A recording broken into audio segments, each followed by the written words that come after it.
테림이 다시 볼게요.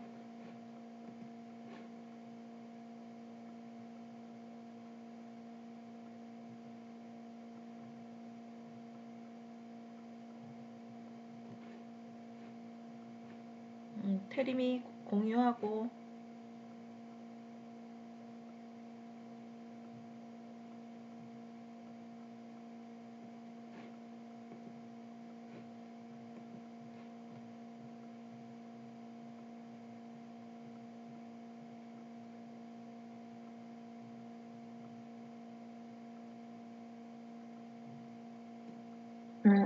일단 이 책을 읽게 된 동기는 이번 수업에서 우리 집은 과학 탐험실에 과학 탐험 놀이공원에 테림아, 숨어있는 테림아 잠깐만요. 여기 있잖아. 생활과 윤리 네. 요거 좀 지워주세요. 바로 지워. 이 생활과 윤리요? 네. 수정하면 지울 수 있어. 근데 이거 표를 여기서 안 만들고 저번처럼 해서 지금 바로 지우고 지워서 다시 해요. 아, 그래? 네. 일단 그러면은 요거 있잖아. 책을 읽게 된 동기는 주제 선정 이유 이렇게 그 안에 들어가면 좋은데 못 들어가? 넣어볼게요. 그 수정으로 들어가 보세요. 수정. 이게 수정하기 말고 여기를 그냥 그 그림 파일로 넣어서 지금 여기서는 그러면 수정이 돼? 이 안에다 넣는 게 안 돼? 그림 파일 말고 그냥 뭐라 그래 복사해서 넣으면 되는데. 여기는 이 노트북으로 하는데 노트북은 그게 지원이 안 된다고 떠요. 그림 파일만 지원하고 이렇게 형식으로 넣는 게 복사가 안 돼요. 아 진짜? 네. 왜 안 되지? 그게 안 깔려 있나? 음, 일단 알겠어. 그러면 그래. 그래서 위에다 쓴 거야? 네. 그래. 그럼 읽어보자. 저번 수업에서 우리 집은 과학 탐험 놀이공원에 숨어있는 과학이라는 책을 읽고 거기에 우리 집은 과학 탐험대 시리즈를 읽고 싶다고 했는데 또 다른 지식을 있어 한번 읽어보고 싶다. 그리고 네. 참고자료 첫 번째는 우리 집은 과학 탐험대 우리 교사님은 제목을 두 번째는 기백과 이렇게. 근데 이거 참고자료 쓸 때는 무슨 순서대로냐? 그렇지. 그렇지. 그래. 참고 자료 쓸 때는 어떤 순서로 쓰는지 잠깐만.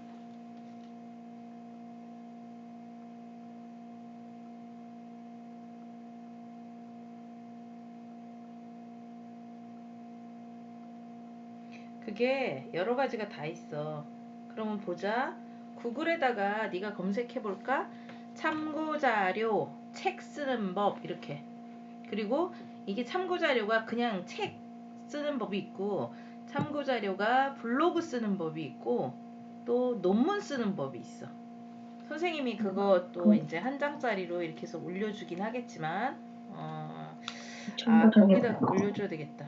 그런데 또 네가 필요에 따라서 검색해 보는 게 좋으니까 검색해 보는 게 좋으니까 그럼 구글에 한번 검색해 볼까? 책 참고 자료 참고 문헌 쓰는 법 이렇게 해서 쳐보세요. 그럼 어떻게 나오는지. 참고자료 참고 참고 문헌 쓰는 거요. 참고 자료 쓰는 순서 이렇게 써보세요.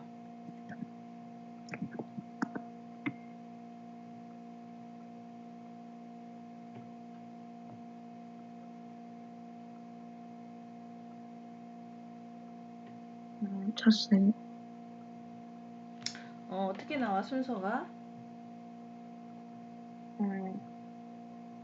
제일 위에 나오는 거는 일반적으로는 참고 문헌의 제일 부분은 우리나라의 문헌을 가장 먼저 가나다 정도 배워가고 그 다음 동양권 문헌, 서양권 문헌으로 제시한다. 서양권 문헌은 제14년 순서의 저자의 성 ABC 순으로 한다. 이렇게.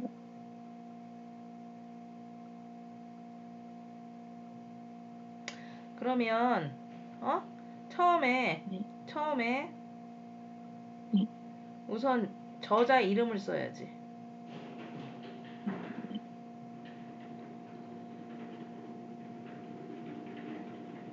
첫 번째요.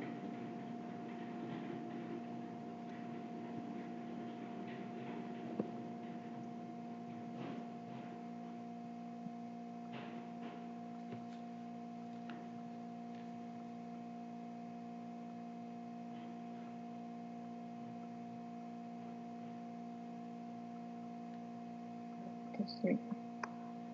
처음에 저자 이름만 쓰고 그 다음에는 아무것도 안 쓰는 게 아니고요.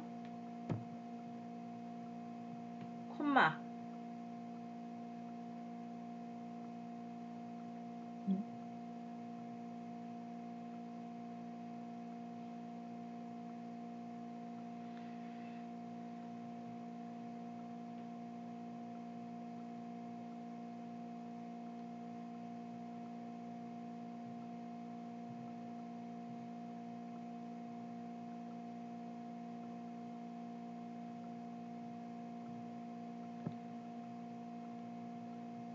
일반 책은 있잖아. 일반 책 쓰는 거는 네. 조금 다르긴 다르지. 그래서 일단 그렇게 하고 콤마 하고 몇 년도 건가?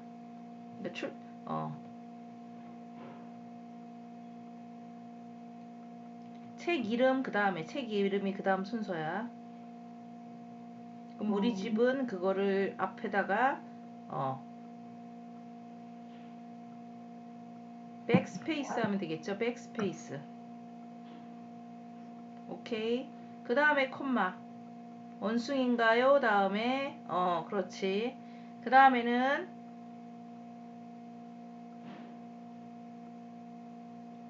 출판사.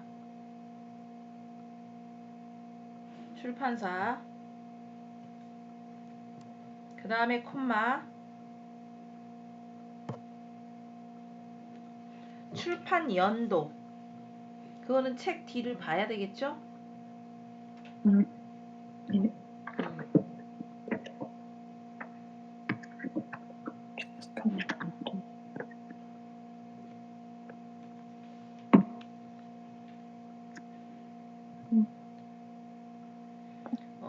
그 다음에 이제 몇 페이지를 참고로 했는지, 출판 연도 쓰시고요. 몇 페이지 참고했는지.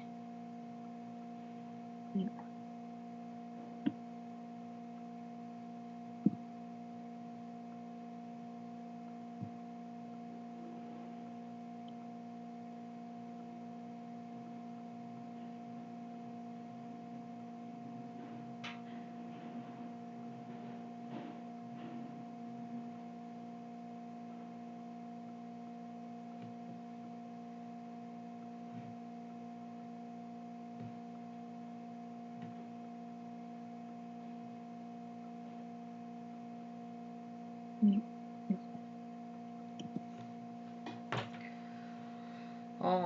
그래. 근데 뭐 이게 사실은 요걸 페이지 수를 일단 세부적으로는 나중에 또 하고요. 이것도 조금씩 이제 다르긴 한데 우선 책 쓰는 방법부터 먼저 알았으면 이제 됐고요. 그리고 책을 그것만 썼어? 그렇게 31, 34 여기만 쓴 거야? 책 쓴 내용은 이거 여기다가 씁니다. 그래. 그러면 일단 네가 배운 점에서 궁금한 점들 다 조사한 거야? 아니면 조사 덜 한 거 있어? 거의 다 다. 조사는 다 했어? 네. 그래. 그래, 그러면은 오늘은 여기 그 다음에 뒤 밑에 또 뭐 참고 자료 뭔지 한번 보자. 아래는 그 혈액형 어떻게 혈액형을 어떻게 정하는지랑 우선 열성 유병률 방식 하는 것 같다. 음, 이거는 어디가 출처야?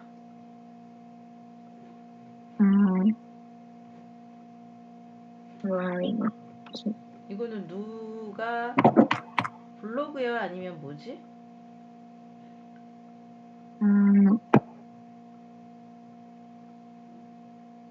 블로그는 아닌 것 같고 블로그는 아닌 것 같고. 여기 위에 앱 단서 들어가서 있는 거니까 그냥 앱 같은 거 같아. 음, 근데 앱 같아. 앱처럼 그런 것 같아? 네, 그래, 뭐 그 블로그면 블로그 아니면 그 앱에서 쓴 글이면 여기 봐.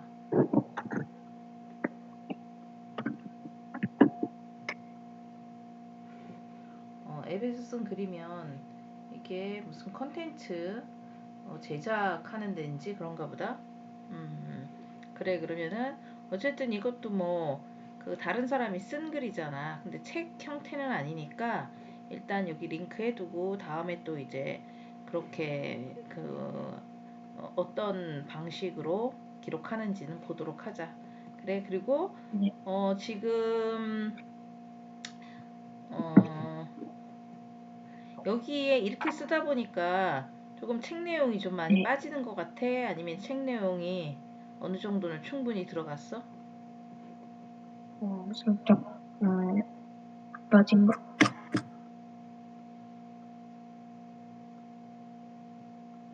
책 내용 빠진 거 같아. 그러면 책 내용을 다음부터는 조금 더 넣는 걸로 그렇게 하자. 알겠죠? 네, 오케이. 그렇게 네, 하고 이제 후기 쓰세요. 후기 쓰고 이제 나가도 좋아. 네. 음, 그리고 어,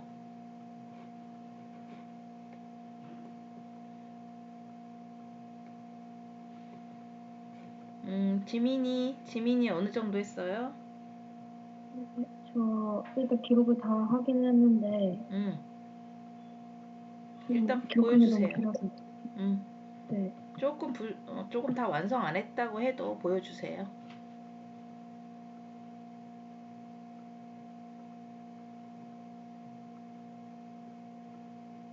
어, 게시판 선택하시고요.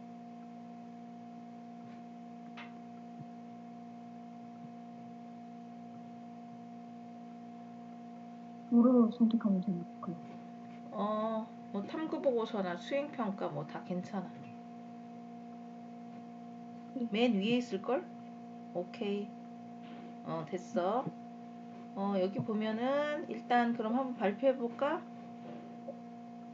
1번 입양받은 아이들은 자신이 입양하라고 밝히는 걸 꺼려하는데 답변 입양아들이 자신이 입양하라고 밝히는 것에 대한 것보다 더 자세히 과연 해외 입양인은 모두 불행한가에 대해 조사해 보았다. 1번에 답을 못 구해서 다른 거에 대해서 좀 더 조사해 보았어요. 보았다 오케이. 하고서 엔터 하시고요. 네. 어,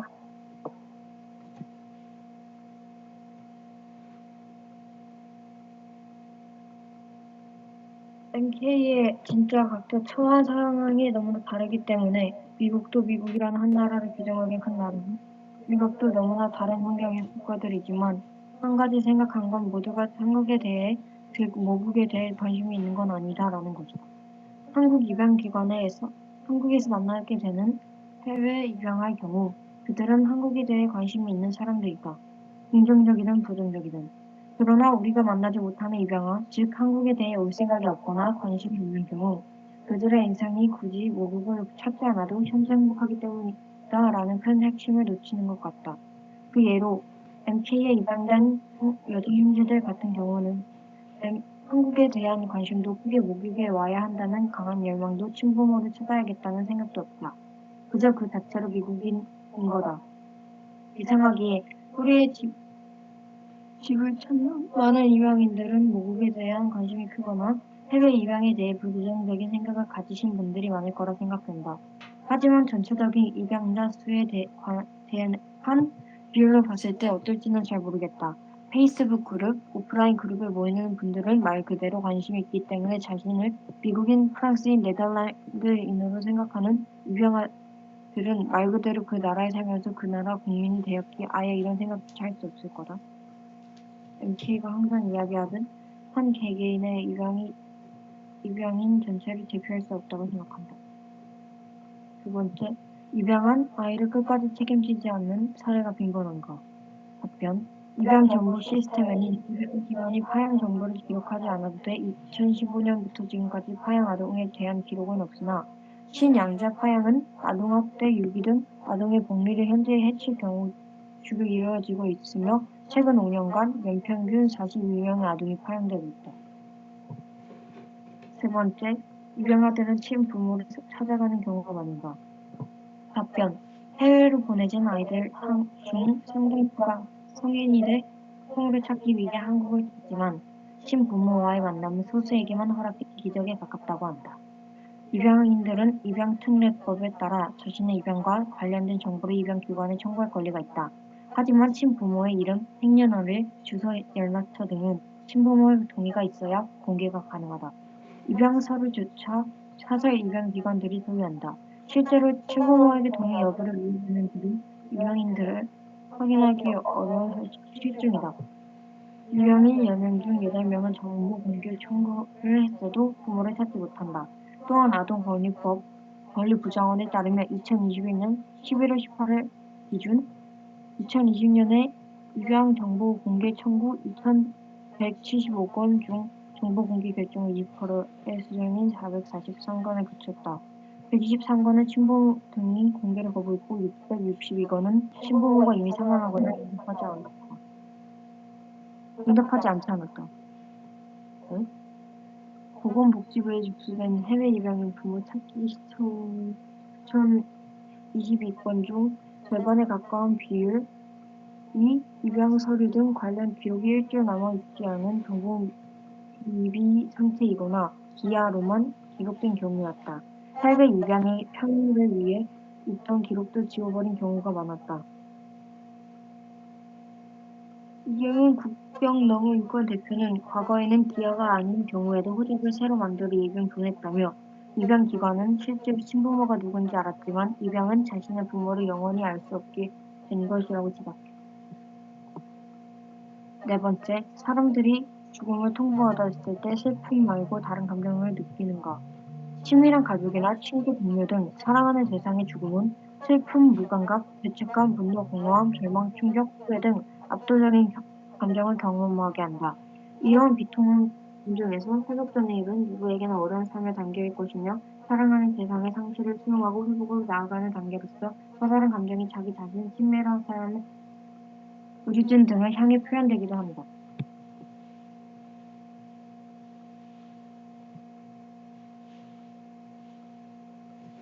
다 한 거야? 네, 일단 이게 책 내용에 나와 있는 거야? 아니면 네가 그냥 조사만 한 거야? 조사만 한 거예요. 조사만 한 거야? 그래, 그러면은 지금 책을 보려고 했던 책의 제목은 어떤 거야? 이 훌훌이네, 훌훌. 네, 그래, 그럼 이것과 관련해서 훌훌에 나온 내용들은 지금 여기에 이 글에 들어있진 않은 거네? 네. 음, 그래. 어쨌든, 그러면 이거에 대해서 주제를 한번 정해보면 이것으로 또 훌훌이라는 책과 관련해서 있잖아. 같이 네. 자료를 모아서 네가 가장 궁금한 점을 조사한다면 어떤 주제로 만들 수 있겠어, 요거를?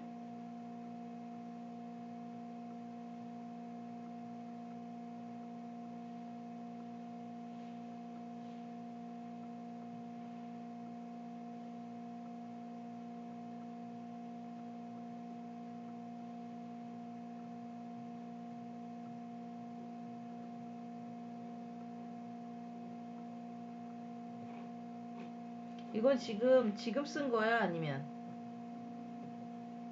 지금 쓴 거야? 아니면 이건 지난번에 쓴 거야? 지금 쓴 거야?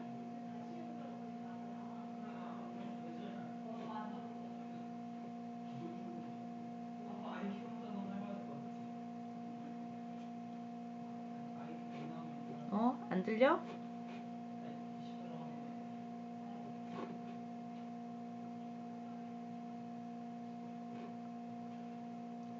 주민이 나갔어?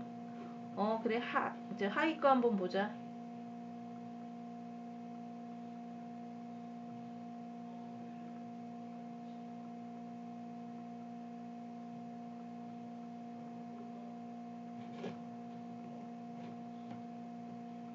추가적으로 구운몽을 정리해봤는데, 먼저 제목인 구운몽의 뜻은, 몽은 꿈을 의미하고, 구는 9개의 구름, 성진과 팔순녀를 문과 몽 인간 세상의 부귀영화가 부질없음을 의미합니다. 사실은 제목에서 이 작품의 주제를 암시하고 있다. 세속적 삶의 부질없음, 인생 무상에 대해 이야기하고 있는 작품이다. 온갖 부귀영화와 권력, 명예, 아름다운 배우자를 가져도 삶은 허무하다는 것이다. 구운몽의 갈래상 특징. 요즘은 이세계물이나 회기물이 많지만 예전에는 꿈과 관련된 작품들이 많았다. 이세계물, 회기물과 예전의 꿈과 관련된 작품들의 공통점은 현실에 대한 불만족과 자신의 이상을 획득하고 싶은 욕구의 표출이다. 지금이나 옛날이나 사람들의 삶은 고되고 힘들었으며 이상 실현이 어려웠다는 것에 대한 바탕이 아닐까 싶다. 꿈이라는 소재는 주인공의 이상을 이루어주는 공간이 된다. 하지만 꿈이라는 것이 현실이 아니고 언젠가는 깨어야 한다는 점에서 허무하고 무상감을 줄 수밖에 없다. 이렇게 꿈과 관련된 소설은 크게 몽자류계 소설과 몽유롭계 소설로 나뉘는데 여기서 구운몽은 몽자류 소설에 해당한다. 이 소설의 구조는 환몽 구조로 주인공이 꿈을 꾸는 과정을 거쳐 꿈속에서 다른 인물로 태어나 새로운 삶을 경험한 뒤에 다시 꿈에서 깨는 과정을 거쳐 심오한 깨달음을 얻게 된다는 구조이다. 이때 꿈속에서 새로 태어난 주인공은 그 전의 자아에 대한 자각이 없는 상태로 있다가 꿈을 깨면서 둘 사이의 일치를 확인하게 된다. 다시 말하면 몽자류 소설은 현실과 꿈이 서로 연관성이 있으며 대부분 이에 속하는 작품들의 현실 인식은 일장춘몽의 성격이 강하다. 또한 현실의 자아와 꿈속의 자아는 다른 인물로서 꿈과 연관성을 가짐으로써 새로운 깨달음을 얻게 된다. 그리고 갈래는 고전 소설로 앞에 조사했던 내용이고 성격은 정기적, 이상적, 불교적, 부도적이고 성진과 팔선녀의 관계를 살펴보면 성진과 팔순녀는 환생하여 부부의 연을 맺고 살아가게 되는데 작가가 살던 시대의 가족 형태의 일부를 나타내고 있다. 즉 일부 다처제의 가족 형태에는 아무런 비판의식이 없고 성진과 팔순녀가 희롱하였다는 애정 행동에 대해서만 비판의식을 가지고 문제점으로 지적하고 있다. 주인공 성진의 꿈.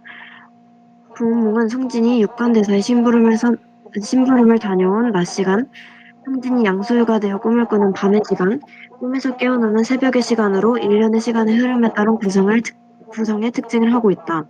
주인공 성진의 낮과 새벽 시간 사이의 밤시간의 꿈을 통하여 작가가 전하고자 하는 것을 입체적 방식으로 전하고 있다. 이는 근현대 소설에서 볼 수 있는 액자형 소설의 형태와 비슷한 모습을 가지고 있는 것으로 작가의 글의 구성 능력을 엿볼 수 있다. 마지막으로 용궁과 함께 나타나는 다른 차원의 세계. 소설 구원몽은 가상소설이기도 하다. 용왕이 사는 용궁과 함께 인간 혼생을 다루고 있으며 큰 깨달음을 얻은 후에는 극락세계로 갈 수 있다는 판타지적 성격을 지니고 있는 소설이다. 또한 선과 악의 결과에 따른 지옥과 극락세계로 각각의 행선지가 나눠진다. 이는 작가가 가진 이분법적인 세계관의 반영이라고 할 수 있다. 지금은 판타지, 환상소설이 엄청나게 많지만, 그지? 웹소설도 뭐 현실과 또 상상의 세계를 구분할 수 없을 정도로 지금은 어떤, 뭐라 그럴까? 혼종적이라 그러지? 혼재되어 있는 그런 장르들이 굉장히 많지? 그치? 하지만 네. 예전에는 거의 사실적인 소설들이 있던 시대에서는 이 판타지 소설 꿈의 세계로 자기 자신을 투영한 의식을 투영한 이런 소설들은 거의 없었잖아. 그렇기 때문에 엄청나게 충격을 주었겠지. 그렇죠? 네. 그리고 또 액자형 소설도 그래. 이야기 속의 이야기야. 스토리 속에 또 스토리가 들어간 거야. 그러니까 이런 것들에 대해서 또 소설을 분석해 두면 다른 걸 볼 때 엄청나게 또 쉬워져. 또 유사한 거. 그냥 책만 읽는 거하고 또 분석하는 거하고 또 다르거든. 시각이. 네. 그래. 그렇게 하고 후기까지 보고 후기까지 보자.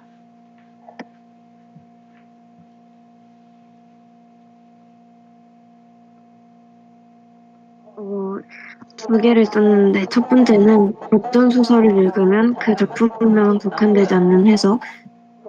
내 생애 안 보여요? 음, 잠시만요. 공유 다시. 음, 먼저 고전 소설을 읽으면 그 작품에만 국한되지 않는 해석, 작가의 생애, 소설이 쓰인 시대상, 쓰인 장소 등 모든 것이 합쳐져 있어 책 한 권을 읽고도 많은 것을 얻을 수 있다. 그리고 몽자류 소설의 구조는 환문 구조로 주인공이 꿈을 꾸는 과정을 거쳐 꿈속에서 다른 인물로 태어나 새로운 삶을 경험한 뒤에 다시 꿈에서 깨는 과정을 거쳐 심오한 깨달음을 얻게 되는 구조이다. 그래. 일단 고등학교 때 가면 이런 고전 소설을 많이 읽을 거야. 그쵸? 그때 네. 이런 공부들이 굉장히 도움이 될 거야. 중학교 때보다는 고등학교 네. 때 더 많이 있으니까. 그래. 네. 수고했어. 그리고 다음에 수고하셨습니다. 다음에도 네가 이제 그런 주제와 연관해서 과목 연관해서 책을 뽑고 만약에 뭐 읽어야 될지 잘 모르겠다 그러면 선생님한테 개인톡 주세요. 네. 그래 수고했어. 수고하셨습니다. 그래. 저기 지우 다 했냐? 지우 시간 더 필요해요? 아니면 다 했어? 저 이제 제 생각 정리하고 있어요. 그래 쓰세요. 그다음에 지민이 아까 선생님이 뭐라고 질문했는데 뭐였지? 네. 그게 선생님이 어떻게 해야 될지 모르겠는데 응. 일지 등록하는 거 까먹어가지고 지금 복구를 해보려고 하고 있는데 썼던 게 다 날라가 버렸어요. 죄송합니다. 썼던 게 날라갔어? 네. 이게 뭐가 잘못된 게 있다면서 노트북이 새로 고침돼서 음. 다시 들어갔다 하면 예전 거 복구한다고 복구를 눌렀는데 아예 새로운 걸로 들어가 버렸어요. 그러면 다른 카페에서 웹사이트 임시 저장 안 됐어? 임시 등록도 없어요. 카페에 임시 저장된 게 없다? 이게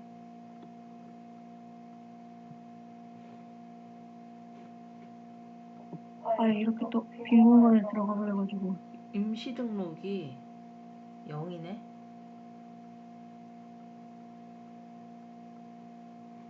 아까 등록 자체를 아예 안 한 거구나.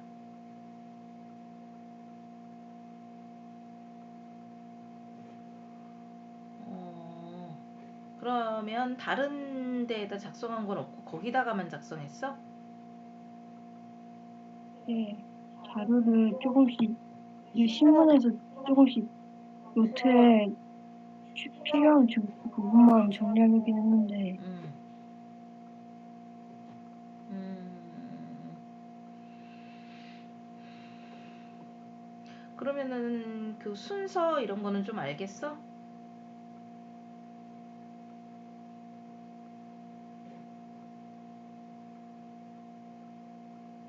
뉴스 아까 그 질문 순서는 아니까 한번 남아있는 뉴스를 다시 찾을까요? 일단 뉴스를 붙이고 그 기사 같은 거 넣는 것만 일단 해봐. 그리고 중간에 한번 등록하고요. 다시 수정으로 해서 해봐. 좀 아깝네. 그리고 뭐야, 컴퓨터가 재부팅 된 거야? 네.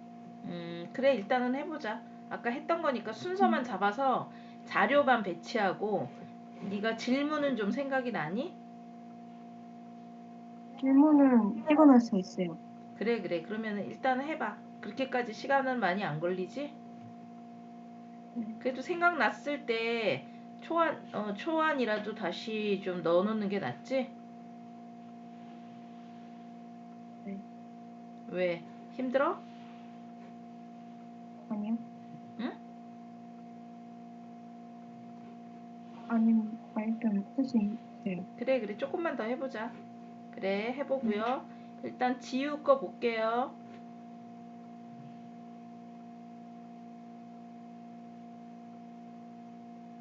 생각을 깨달은 내용을 다 못 쓰긴 했는데 일단 화면 공유 해주세요. 네.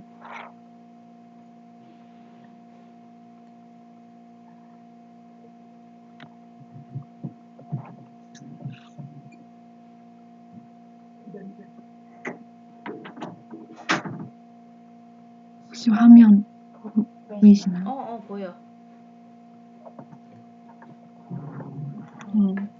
저는 탐구 주제를 지구를 위해서 우리는 무엇을 해야 할까라는 주제를 정했고, 선정 이유는 국가나 기업이 아닌 우리 실천할 수 있는 지구를 위한 실천 방안에 대해서 탐구해 보고자 했고,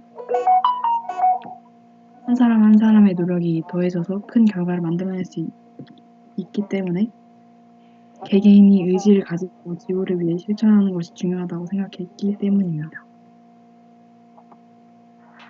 작가 소개는 숭실사이버대학교 환경안전공학과 교수이자 SF 소설가로 카이스트에서 원자력 및 양자공학 학사학위와 화학 석사학위를, 연세대학교에서 공학 박사학위를 받았고, 오랫동안 직장 생활을 하면서도 꾸준히 집필 활동을 이어와 다수의 소설을 발표했습니다. 또한 SF적 상상력과 방대한 과학 지식이 결합된 논피션들로도 많은 사랑을 받았습니다. 공학 박사로 화학회사에 다니면서 2006년 단편소설 토끼의 아리아가 MBC에서 영상화된 이후 소설가, 괴물 전문 작가로도 꾸준히 활동하고 있습니다. 쓴 책으로는 과학 논피션 등을 비롯해 다양한 소설과 글 쓰는 이들을 위한 책을, 그리고 한국 전통 괴물을 소개하는 책 등이 있습니다. EBS 인물사담회, SBS 김영철의 파워 FM 등 대중매체에서도 활약 중이고, 현재는 숭실사이버대학교 환경안전공학과 교수로 학생들을 가르치고 있다고 합니다. 그리고 제가 탐구한 내용은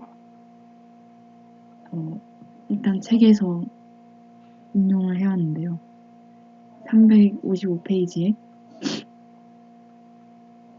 기후변화로 세상이 더 더워지고 이산화탄소가 많아지는 미래를 생각해보자. 식물과 광합성을 할 수 있는 녹색 세균들, 즉 남세균들은 그런 상황에서 더 잘 살 수 있다. 기후변화가 진행되면 오히려 식물과 남세균은 더 번성한다. 이런 식물들이 번성할수록 광합성은 더 많이 일어나고, 그러므로 공기 속의 이산화탄소가 줄어들게 된다. 결국 기후변화는 다시 감소할 수 있다. 이 부분에서 저는 기후변화로 인해서 지구 내에 이산화탄소가 증가하면 아이러니하게도 이산화탄소를 빨아들이는 식물과 남세균이 번성하여 이산화탄소 농도가 줄어드는 선순환이 발생하고, 하지만 이 식물들이 기후변화 문제를 해결해주는 데에 드는 긴 시간 동안 수많은 사람들이 피해를 입을 것으로 생각해서 우리의 힘으로 이 문제를 해결할 노력을 해야 하는데, 식물이 이산화탄소를 흡수하는 이로운 역할을 하므로 우리가 직접 식물을 심어서 광합성의 양을 개인적으로 늘리는 방법도 고려해 볼 만하다고 생각했고, 이는 기후변화 대응의 측면에서 보면 식물을 심는 것은 즉 이산화탄소를 더 많이 줄일 수 있는 방법이라고 생각했습니다. 그리고 363페이지의 부분을 읽고 저는 단순히 식물을 심는 행위만으로는 기후변화에 큰 도움을 줄 수 없다고 생각했고, 게다가 아무리 많이 식물을 심는다고 해도 전 세계에서 배출하는 이산화탄소의 양이 이 식물이 빨아들이는 이산화탄소의 양보다 터무니없이 더 많기 때문에 이는 역부족이고, 그래서 우리는 식물을 심는 것보다는 더 효과적인 방안을 모색해야 하는데, 이 식물을 심는 방법으로 효과를 이끌어내기 위해서는 우리나라의 1000배에 달하는 공간이 필요하므로 이 문제는 우리나라 스스로 해결하려고 하지 말고 여러 나라와 국제적으로 협력하여 해결해야 한다고 생각했습니다. 또 국제적으로 이산화탄소를 도로 빨아들이는 지역을 탄소 흡수원으로 지정하고 있다고 하는데, 이를 이용해서 식물을 심는 장소를 확보하는 방법도 좋은 방법이라고 생각했습니다.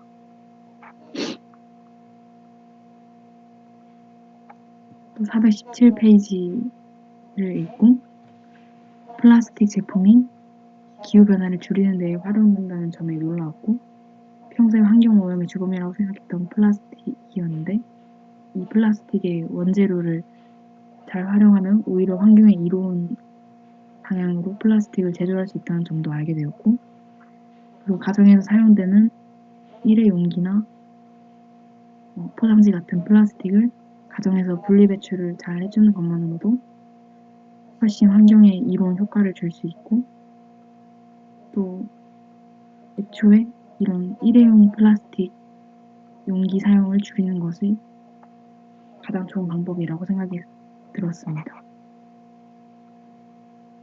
그리고 개인이 실천할 수 있는 기후변화 대응 방안에 대해서 간단하게 타이틀만 뽑아서 추가적으로 조사를 해보았는데요. 첫 번째는 환경 친화적 상품으로의 소비 양식을 전환하는 것입니다. 예를 들어서 마트에서 상품을 구매할 때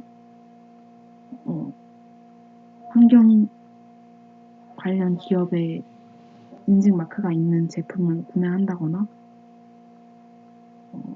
그런 식으로 친환경적인 재료로 만들어진 상품을 되도록 구매하는 소비 양식으로 전환하는 노력이 필요하다고 생각했고, 두 번째로 에너지와 자원 절약의 실천인데, 이건 가정에서도 개개인이 간단하게 실천할 수 있어서 안 쓰는 콘센트의 전원을 뽑는다거나, 아니면 전기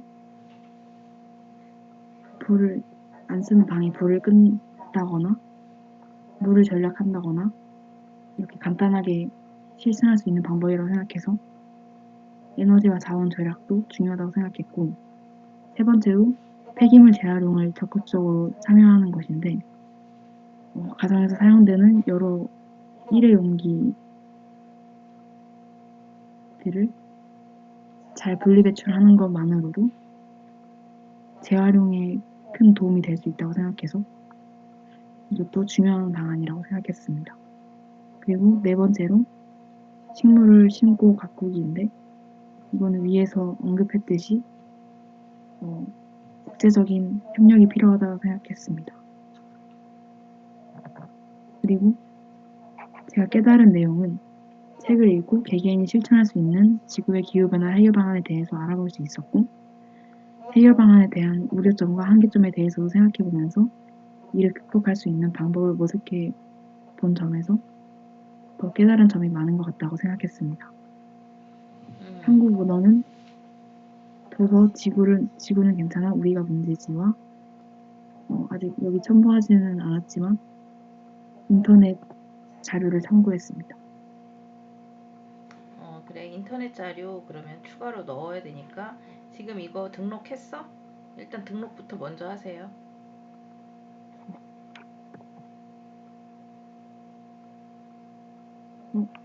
제목 탐구 주제 똑같이 하세요.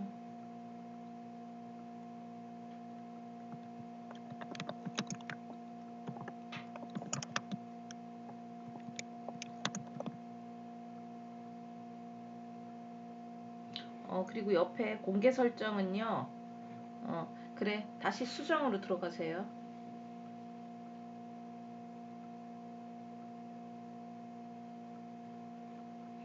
공개 설정은 멤버만 하세요. 멤버 공개 설정 맨 위에.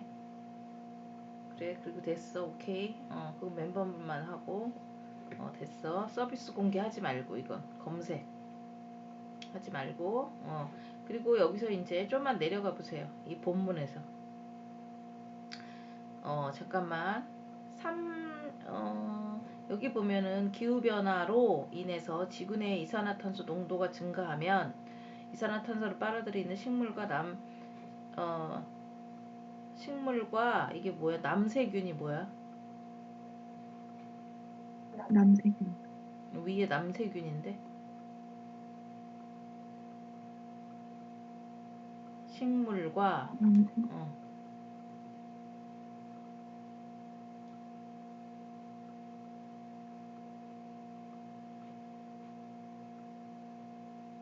남색은 아니나요?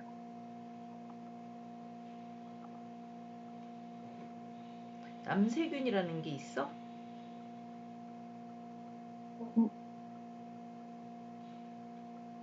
남색은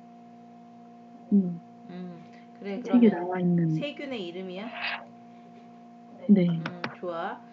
이산화탄소 농도가 줄어드는 선순환이 발생한다. 그렇지만 기후변화 문제를 해결해주는 데는 긴 시간 동안 수많은 사람들이 피해를 입을 것이다. 그러니까 이 부분에 대해서 피해를 입을 것이다 라고 얘기했잖아. 그쵸? 거기 가운데 괄호 따라서 앞에 그 부분에 근거 자료 넣기.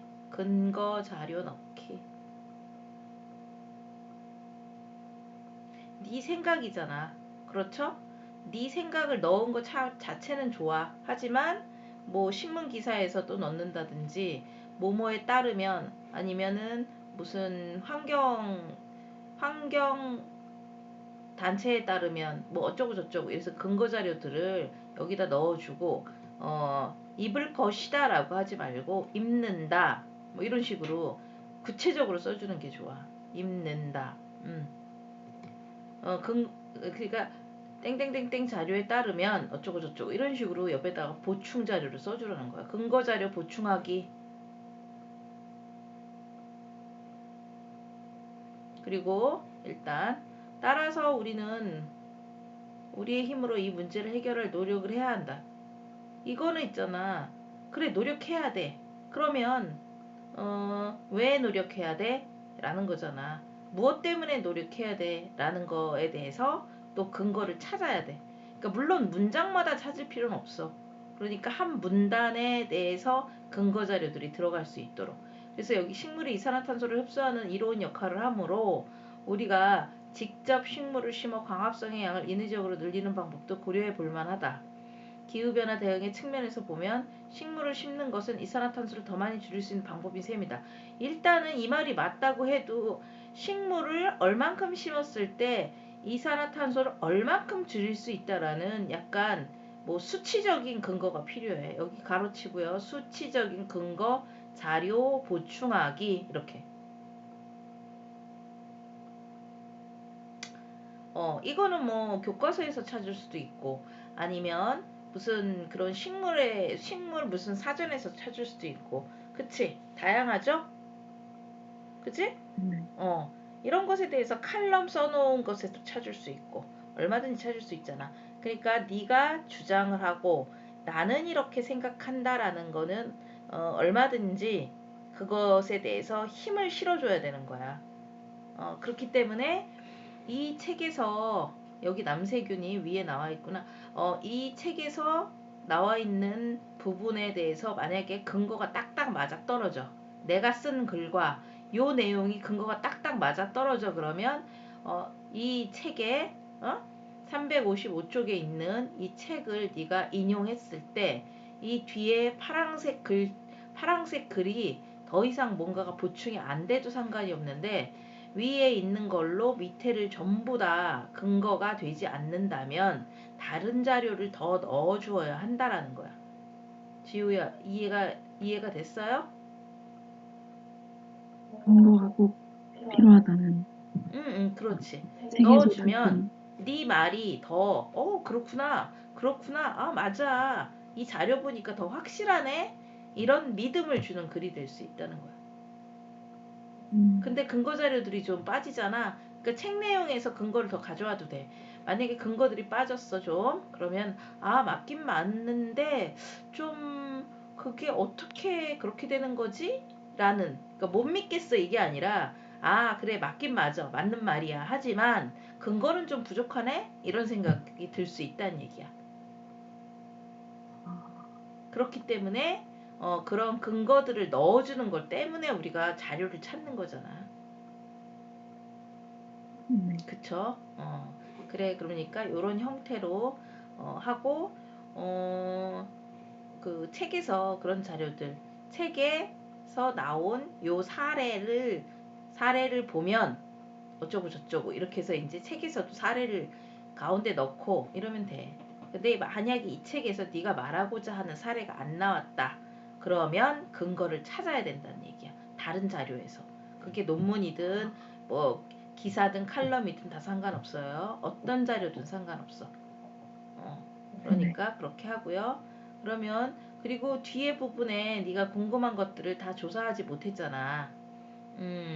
그러면 거기에다가 추가 조사 내용 옆에다 괄호치고 괄호. 다음 시간에 요거 있지 조사할 거를 조사해서 따로 카페 글쓰기에 올리고 다음 시간에 들어오는 게 좋을 것 같아. 그래야 조금 더 빨리 스피드 있게 발전이 있죠. 시간 안에 쓰는 것을 약간씩은 조금 줄여보려는 그런 노력을 하기 위한 건데 어때? 힘들어? 다음 수업 전까지 완성하면 될까요? 그래 추가 조사 내용은 다음 과제로 사전에 써서 카페에 올리기 이렇게 여기다가 추가하지 마시고요. 그 카페 글쓰기 따로 해서 그 제목에 추가 조사 이런 식으로 덧붙이면 되잖아. 그래서 계속 이렇게 보충해가는 과정을 거치면 나중에 보고서가 되게 알차고 볼만한 그런 내용이 되겠죠.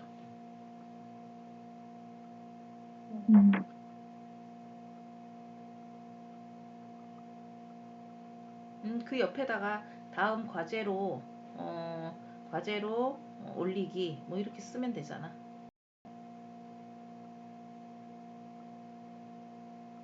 그래야 좀 안 까먹어. 그리고 카톡방에도 선생님하고의 카톡방에도 그렇게 올리시고요. 그래야지 안 까먹지. 안 그러면은 아 이거 숙제가 뭐였더라?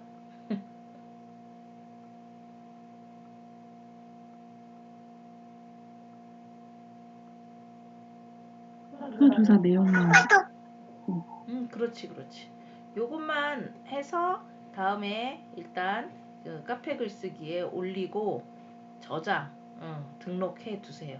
그러면 다음 시간에 요 부분에 대해서 보충할 거 더 얘기하고 네가 또 이 자료들에 대해서 더 보충을 할 부분들은 또 있으면 더 추가하면 되고 그 시간에 한 뭐 30분에서 선생님의 목표는 한 30분에서 그 정도로 기록을 끝내고 그 다음에 또 조사하고 업그레이드하고 그런 형태로 발전시켜 갈 거니까 좀 힘들었어? 글 쓰는데? 책을 오늘 빌려와서 미리 좀 읽어왔어야 되는데 책 읽느라 좀 시간 많이 잡아먹은 것 같아요. 그래. 책은 좀 미리 네가 읽고 여기 뭐라 그럴까? 여기 이제 책 355페이지의 내용과 요거 있지. 요 세트. 밑에 생각. 그다음에 책 내용 내 생각은 좀 적어서 미리 올려놓는 게 너한테 더 유리해. 설명을 더 많이 들을 수가 있잖아. 무슨 말인지 알겠어요? 네. 그치? 너랑 개인적으로 하는 거 말고 또 이 시간에 네가 미리 써두면 설명을 좀 들을 수 있으니까 더 합리적이고 좋단 얘기야. 그래. 이렇게 이제 하고, 이거는 그럼 후기 내용을 여기다가 깨달은 내용으로 쓴 거야? 네. 그래. 이제 일단 질문 있어요?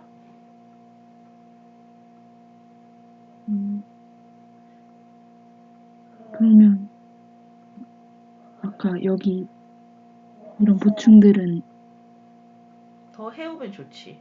근데 네가 너무 힘들어서 어, 근데 뭐 사실 이거는 시간이 좀 있잖아. 그치? 그런데 만약에 네가 다른 보고서를 쓰는데 이 책을 참고할 거면 빨리 채워야지. 그렇죠? 그런데 그렇지 않고 그냥 자료로만 계속 누적시켜두고 뭐 한두 달 있다 할 거다 그러면 뭐 그때 해도 상관은 없어. 그러니까 네가 시간 조절은 네가 하는 게 좋지. 응? 요 부분이 이 책에 대한 내용이 네가 보고서를 쓴다거나 이래서 빨리 필요하다면 요런 자료들을 빨리 보충해 두는 게 좋고요. 그렇지 않다면 다음에 우리가 2주야 2주 다음에는 3월에는 그치? 그럼 3월 10일에 할 거니까 그때까지 뭐 필요한 거 아니면 그때 보충 더 해서 해도 되고 그렇지 않으면은 그 전에 보충을 해야지. 그쵸? 어. 그럼 올리는 카페에 올리는 거는 이 추가 조사 내용만 올리는 거. 그래. 다 하면 좋은데 네가 너무 힘들어 할 수도 있잖아. 다른 보고서 쓰는 것도 또 있잖아. 그치? 네. 약간 뭐 자기 그 과제 기본 과제까지만 선생님이 얘기해 주지만 자기가 좀 더 할 수 있으면 좀 더 하는 거고요. 그 다음에 이제 네가 한지 얼마 안 된 상태에서 또 너무 막 완전히 완성도 막 90%, 95%막 이러면 되게 힘들잖아. 그러니까 일단은 이 정도로 하고 이 정도도 그 소화를 잘 시키고 있는 거기 때문에 이 정도로 하고 또 완성하고 다른 보고서 또 쓰고 이러다 보면은 이제는 어느 정도 완성도가 있는 그 결과들이 나오게 되겠지. 그치? 네. 그래. 수고했어. 등록하면 될까요? 등록하세요. 그래. 오늘은 지우 여기까지 하고요. 또 따로 또 수업하면서 또 얘기 질문하자.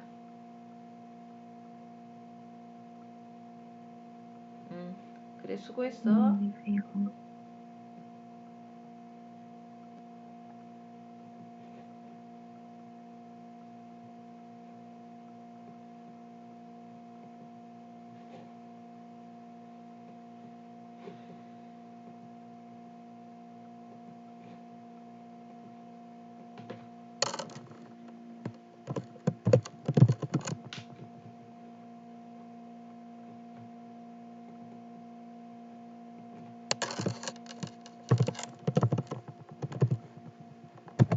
선생님, 저도 다시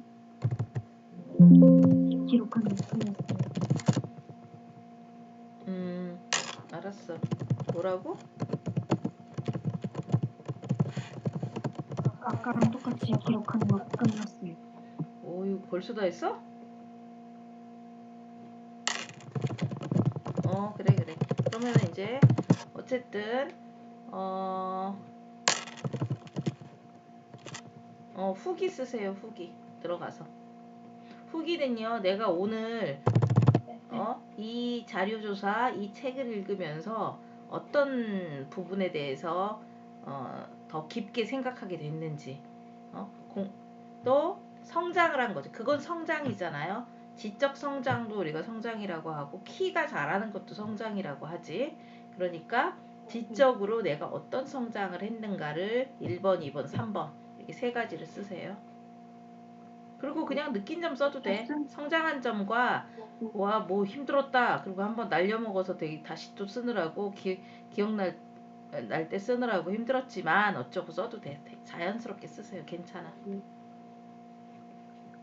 혹시 지금 자료들은 등록하면 될 거예요? 그렇지. 등록하세요. 등록하고 네. 이제 새로 카페 글쓰기로 다시 하세요. 네.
선생님. 잠깐만. 네.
보여?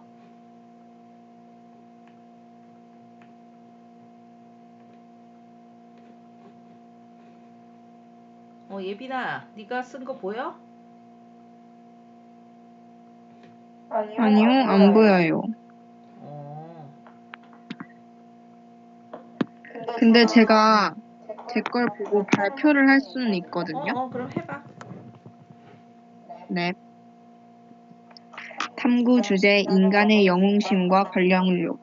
주제 선정 이유 그리스 신화 이야기 속에는 우리 안에 존재하는 원초적인 감정, 즉 탐욕, 분노, 집착, 사랑, 배신 등 다채로운 인간의 심리가 담겨 있다. 신화의 주인공들을 통해 우리 안에 숨겨진 비밀을 들여다볼 수 있다. 주제 관련 단원, 역사, 도덕, 윤리. 탐구 내용 테세우스가 아테네에 도착하기 전에 아테네에는 끔찍한 일이 벌어지고 있었다.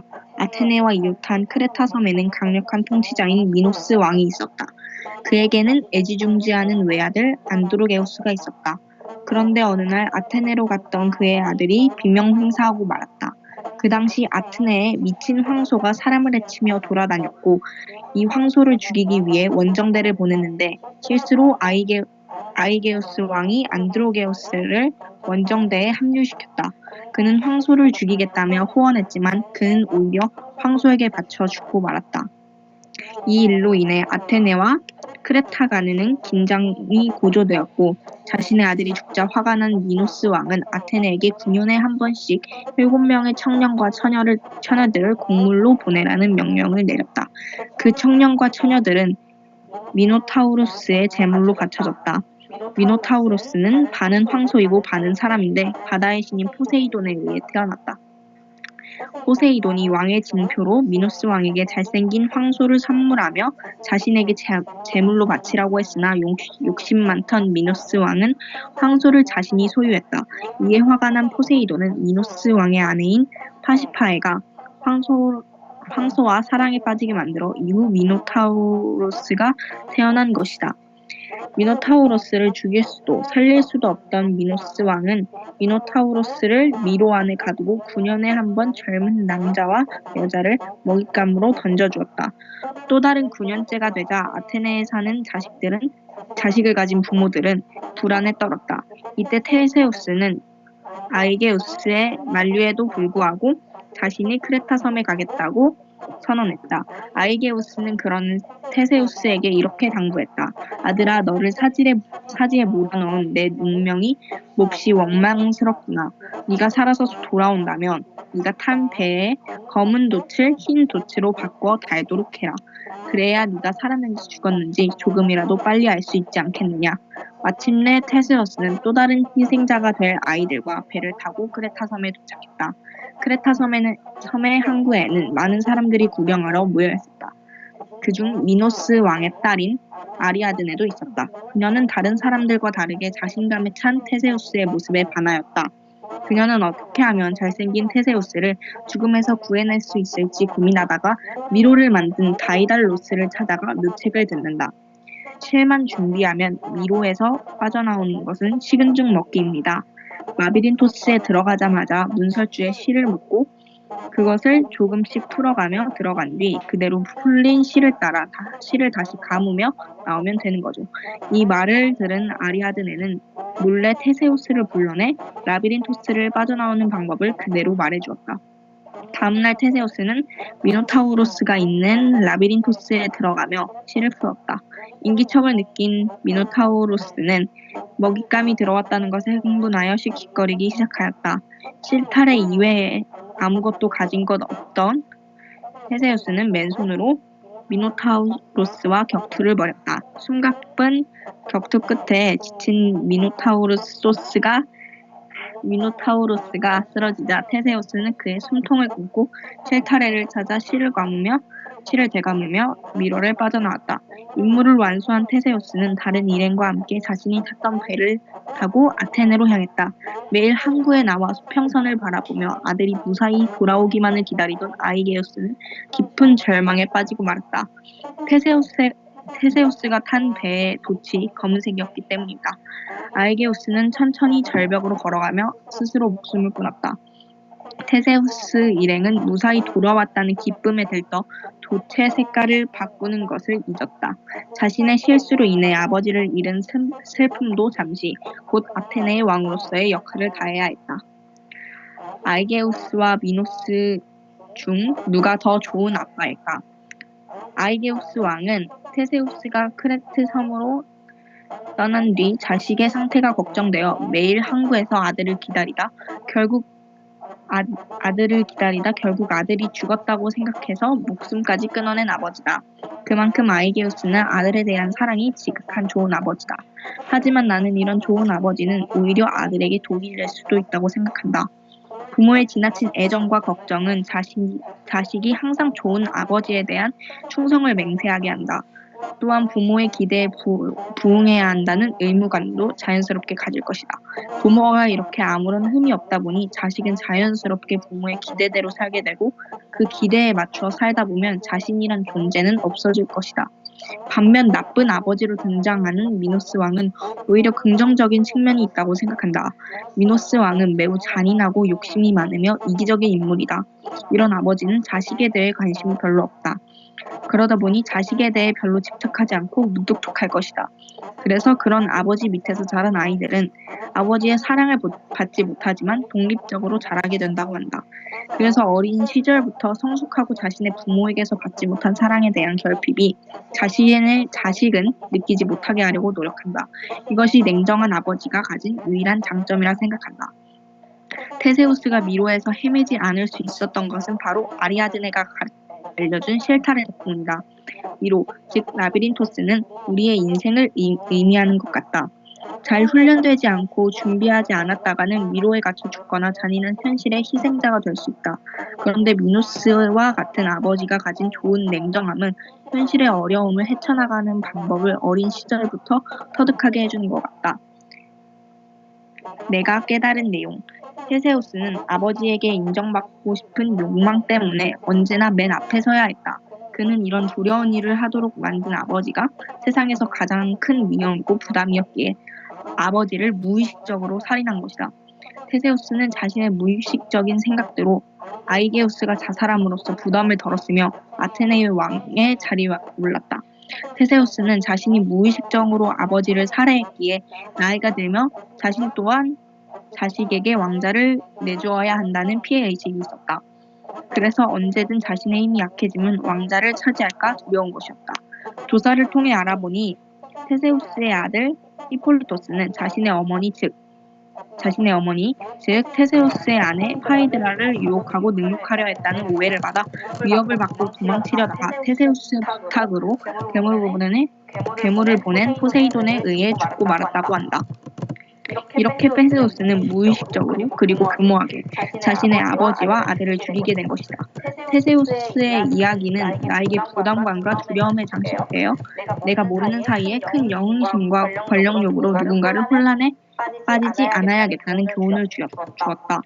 도서 심리학으로 읽는 그리스 신화 히폴리토스에 관한 내용 유키백과. 그래 잘했고 참고문을 쓰는 법이 있잖아. 책은 일단 처음에 저자 쓰고 그 다음에 책 이름 쓰고 그 다음에 콤마하고 출판사 쓰고 연도 쓰고 이런 순서가 있어. 그러니까 그 순서는 찾아보고 쓰고 이제 다음에 또 선생님이 알려주겠죠. 그런데 이제 우리 여기서 좀 더 추가할 거는요. 내용 자체는 내용을 그 자세히 쓴 건 좋아. 내용은 자세히 쓴 거. 그리고 또 그것에 대해서 생각 쓴 것도 좋고. 그러니까 뭐가 조금 더 보충됐으면 좋겠다. 그러니까 뭐 부족해서 보충 이런 의미보다는 그리스 로마 신화에 대한 그리스 로마 신화가 엄청나게 지금 그 오랜 기간 동안 우리에게 읽혀지고 있잖아. 그 이유가 뭘까? 뭔가 이 내용들이 뭔가 소설처럼 사람들한테 재미를 줄 수도 있지만 이 안에서 결국 이 등장인물들이 대부분이 신이기도 하지만 결국에 그 안에서도 인간의 심리가 담겨있기 때문에 그리스 로마 신화가 아직까지도 되게 많이 읽히고 있는 것 같습니다.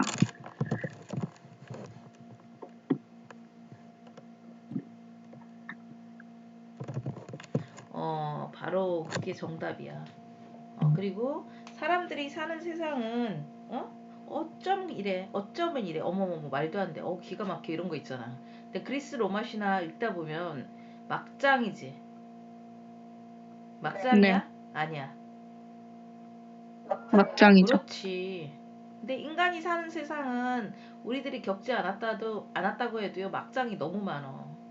그리고 그 막장을 보면서 사람들은 또 어떤 감정을 느끼는지 막장을 보면서 그러니까 그리스 비극 있잖아. 그리스 비극에 사람들이 매료돼 가지고 엄청 비극을 많이 보고 유행을 했어. 그런 이유까지도 다 연결이 돼.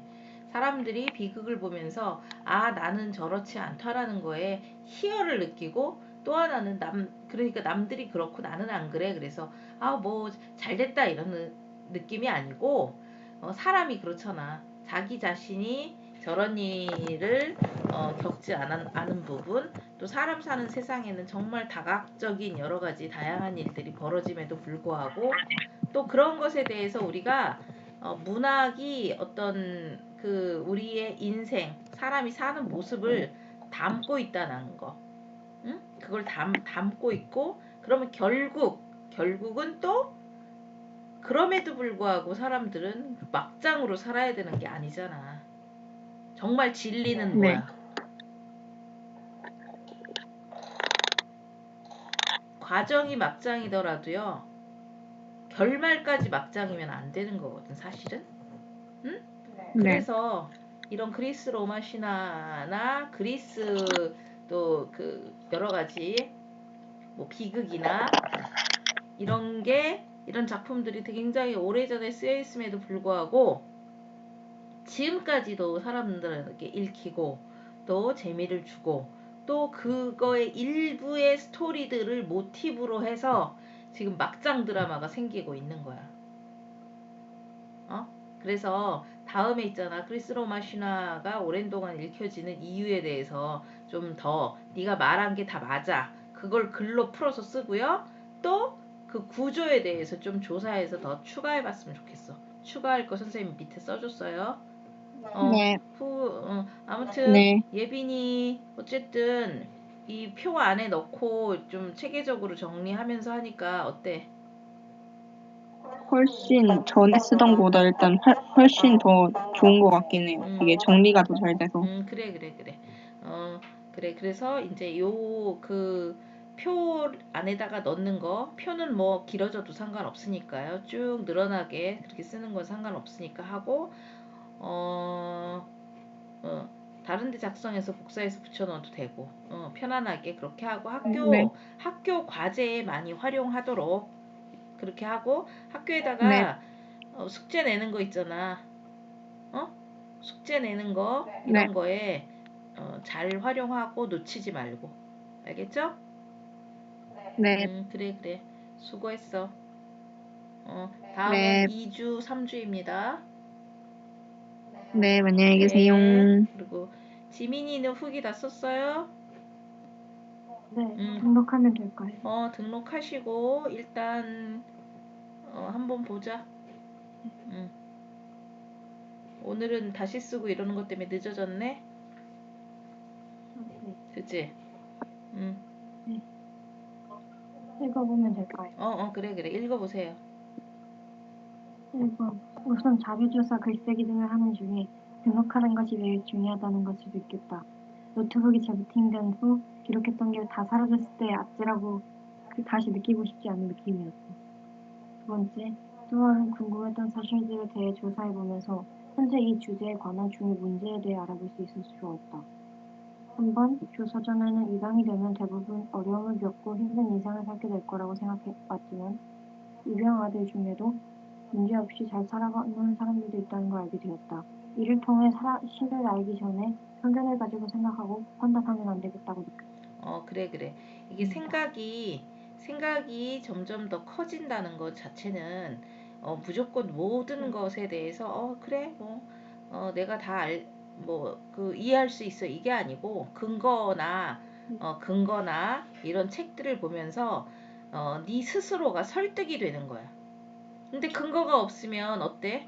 누군가 주장을 하거나 네가 글을 써 두어도 뭔가 명확하지 않고 나 자신도 내 글에 대해서 나 자신도 이해가 좀 안 되잖아.